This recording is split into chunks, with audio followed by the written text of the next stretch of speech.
What's up guys, Nukin here, and I'm back with another Star Wars Galaxy Heroes video. And in my last video we talked about the bounty hunter reworks, and we took a look at the bounty hunters in phase 2 against Darth Sion and the heroic Sith raids. So they showed some promise there. They did about 2 million damage, which is pretty good, and I think you could probably even go up to 3 million, maybe, potentially. I have yet to try it, so I don't know.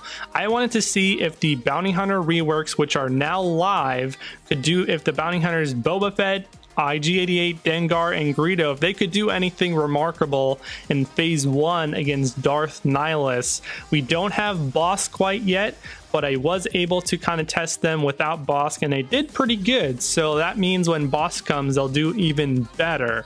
Bosk is coming as a marquee event character on May the 4th. The Star Wars holiday, you know, may the Force be with you. It's, you know, it's cheesy, we know, but everyone loves it. And so Bosk is coming on May the 4th, and he'll probably squeeze and slide into one of these slots with the bounty hunters, at least if it's in phase 1. So anyways, so hopefully this video is informative, it's enjoyable, and you can kind of see how the bounty hunters work in the heroic Sith raid. I think this will be pretty interesting to see if they have some flexibility in the raid, because that means they might be worth grinding, because you can put them in multiple phases in the raid. So without further ado, let's see what they can do against Darth Nihilus.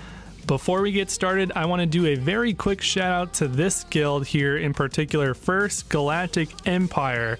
And don't let that GP fool you. It's 100 million, but it is low on purpose because this is a dark side fanatic guild. These guys are so hardcore that they don't even gear light side characters on purpose. And I've been speaking to Dash from this guild, and we have been trying to theory craft a way for this guild to beat the heroic Sith raid without using any light side characters. Apparently Visas Mar counts because she has like a red lightsaber, but everything else is off the table. That means we need to theory craft a team like this bounty hunter team to get through phase 1 and beat Darth Nihilus. So I think a guild filled with dark side fanatics with bounty hunter teams can get through phase 1 and then proceed to clear the rest of the raids. So hopefully you guys can do it. You guys are crazy enough to even try. Get that world's first, and good luck to you guys in the heroic Sith raid. Alright, so now let's get started. So in my quest to find a bounty hunter team, since we can use Visas Mar, I plopped her in as the 5th character. Keep in mind we don't have Bosk available quite yet, and from my initial testing it seems that the new Dengar leadership ability that gives bounty hunters 50% health steal is actually more than enough. If you're running a Dengar lead, you actually don't need Visas Mar on the team. There's enough health steal on the team to counteract Darth Nihilus going straight to your health pool and ignoring your protection in his attack. So without using Visas Mar, I assume that if you put in Bosk, you should be just fine when he comes out. So that is promising to see here. Now, their damage output was way less compared to a Boba Fett leadership, which gives a bunch of critical damage. And in terms of maximum critical damage, a Greedo lead might even boost your damage even higher, because when you complete the contract, which is more difficult to complete, you do get an extra 50% critical damage, but you lose a little bit of the critical chance, which means you may have to change your modding around. So overall, Dengar's leadership was alright. It was okay. You can basically go to the enrage. You don't need Visas Mar, but you're losing a lot of the critical damage that you get from Boba Fett's leadership. And since Dengar's rework actually puts out thermal detonators and Greedo puts out thermal detonators, it actually is, the superior leadership is actually Boba Fett lead if we're going to use Visas Mar in phase 1 against Darth Nihilus, in my personal opinion. So before we get into some bounty hunters in phase 1 with a Boba Fett lead, I wanted to quickly showcase the mods. Look at Boba Fett's speed. 63. Only 63 speed is coming from the mods, so not a lot of speed there. And in fact, the fastest character that I had on the team was Dengar here with 97 speed, so I'm not even, you know, hitting those triple digit numbers, and I'm missing a lot of the premium mods that I would actually put on a team like this. You know, he didn't have a 5-dot crit damage triangle, and a lot of these guys didn't have offense crosses, so they're missing out on a lot of extra damage potential. Greedo here has 74 speed. That's pretty much mediocre nowadays. You know, unless you're new to the game, you really should have higher speed on most of your characters, especially teams that you're going to be using in multiple game modes. Here's IG88 with 79 flat speed, so yeah, a lot of improvement here could be done with the modding. Keep in mind they are Gear 12, so maybe it balances out. So now that we've looked at the mods real fast, let's take a look at some gameplay. Okay, so here we are. We have Boba Fett in the leadership position with 4 of the reworked bounty hunters. Remember, we don't have Boss quite yet, and then we have Visas Mar as the 5th character. So in this raid, you want to basically activate the contract for Boba Fett, which is to take out the character with that blue potency cross, that's Sith Marauder. For Boba Fett, you have to take out the character that actually ended up taking the very first turn.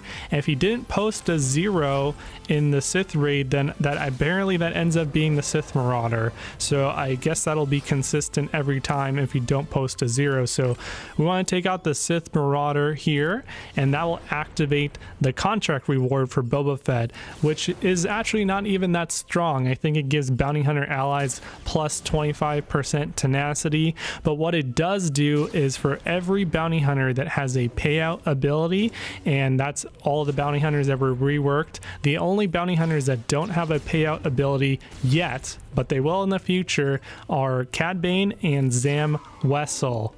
So once you've taken out the Sith Marauder, which we just did, you are good to go contract wise for the rest of the battle. You can then focus on basically your normal phase 1 play, which is activating Unbreakable Will when Darth Nihilus is about to annihilate. So we activated it here on Visas Mar, and basically the next time Darth Nihilus takes a turn, he's going to annihilate the character with Unbreakable Will, which ended up being Visas Mar here, and then your character survives. Darth Nihilus brings that character down to 1 HP, and then you kind of just heal back up that character. This is the same sort of process that you are going to use with any other team that you run in phase 1, and so we do that with Resistance, and we also do that with the bounty hunters. So overall, I do like the Boba Fett leadership when you're using Visas Mar against Darth Nihilus. This leadership was already pretty darn good, so it didn't really get buffed at all. The only thing that I think they added was the contract portion of the leader ability.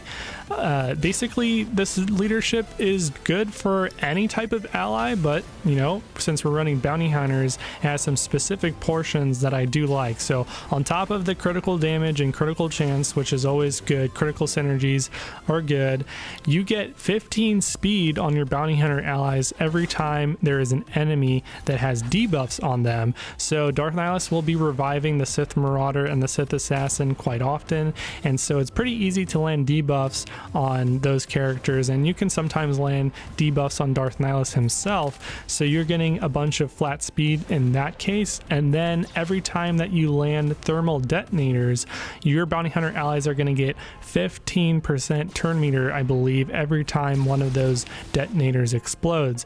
And since Dengar got reworked and can now apply thermal detonators, that's a lot of turn meter generation. Greedo already could apply thermal detonators as well, so you're getting a bunch of turn meter, and gaining turn meter is always good in this game. So let's talk damage. So I did prefer Boba Fett in the leader position with the bounty hunters since I was using Visas Mar. There's just more damage output compared to Dengar's lead. So 1.4 million for the whole battle. That is about 3% in the Heroic Sith raid. Keep in mind they had really bad mods. No offense crosses besides, I believe, Boba Fett, and we had characters with like 60 and 70 speed. So we all know that mods are going to make the team way better. So I believe, you know, hypothetically, probably a maxed out bounty hunter team with some good mods, if you're willing to mod swap, could probably pull off 4 or 5% against Darth Nihilus in the heroic Sith raid, and especially if you're not zerging it and you're allowed to preload a very good strong hit. So that's overall pretty good news for you guys at the First Galactic Empire. You can probably clear phase 1 without even having everyone invest in a bounty hunter squad. You could probably do it with about 2/3 of your guild just hitting phase 1 and getting a good hit in.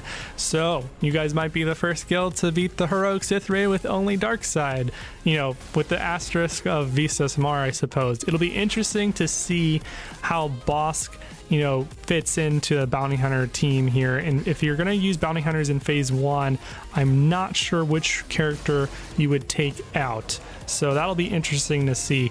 Definitely, you know, the easy decision would be to take out Visas Mar and put in Bosk if you were in another phase, but Visas is so good at countering Darth Nihilus' that attacks that go straight to the health and ignore protection. For everyone else out there who's a little bit less crazy and they're not a dark side fanatic, you probably don't want to use bounty hunters in phase 1. I mean, since they're good against Darth Nihilus, you also face Nihilus in phase 4. In fact, you'll probably end up doing more damage in phase 4 because then you can have access to the Cycle of Pain and Cycle of Suffering mechanic that comes along with Darth Sion. So with a critical damage, you know, leadership from Boba Fett, and you get the stacking critical damage from the raid bonus.